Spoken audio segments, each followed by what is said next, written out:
kamal we kamal telwanga chabu jojal garamam mam telkwanga telpiu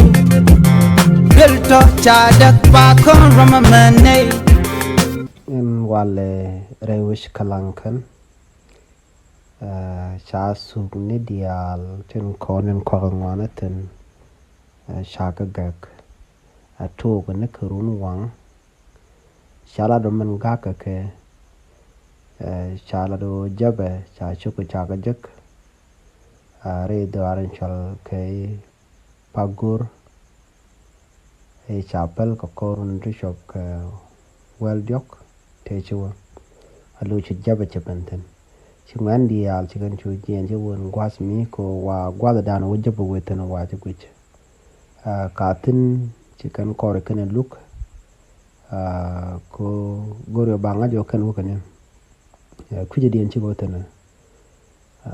chawra jo machala de ne dial kon tin boske rewich ke jan lankan tukun dial ayo gak ko bongan dial bukan wong wasame jabe rekel mundire wech la ja gorgo to de yinga jo jen weni na dial ko on de la nuer gore jade kan mo ko kan dum jabe kan ma